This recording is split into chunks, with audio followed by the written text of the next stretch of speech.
Pasirašytų sutarčių skaičius dėl JAV būsto pardavimo spalį netikėtai pakilo, tačiau šis skaičius lieka žemiau sveikos rinkos lygio. Apie tai vakar paskelbė Nacionalinė nekilnojamojo turto agentų asociacija. Remiantis ataskaitą, būsto pardavimai antrinėje rinkoje spalį pakilo daugiau negu 10%. Sumažėjusios kainos padarė būstą labiau prieinamu. Tačiau NTAA vyriausiasis ekonomistas Lorenzas Junas pareiškė, kad nekilnojamojo turto sektoriui yra reikalingas pagerėjimas. Cituojant jo žodžius, malonu matyti stiprų augimą išreikštą dviženklių skaičiumi, tačiau reikia, kad aktyvumas stiprėtų ir būtų pasiekti tvirti lygiai. Jis įspėjo, kad mokestinės lengvatos būsto kreditų išmokėti neturi būti mažinamos. Apie 75% apklausos dalyvių mano, kad ši lengvata yra itin svarbi.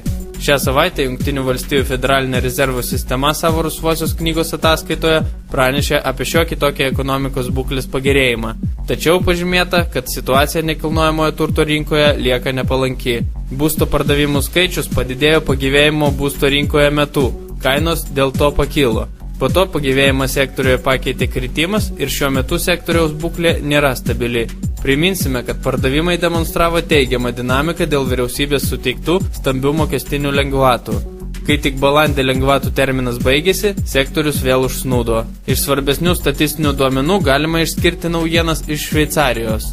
Šalies vartotojų kainų indeksas lapkritį pakilo 0,2%. Tam turėjo įtakos transporto ir energijos šaltinių kainų augimas. Tai tiek šiandienai. Bendrovė Real Trade linki jums gero savaitgalio ir atsisveikina iki pirmadienio. Tekstą skaitė Vitalijai Vojtechovič.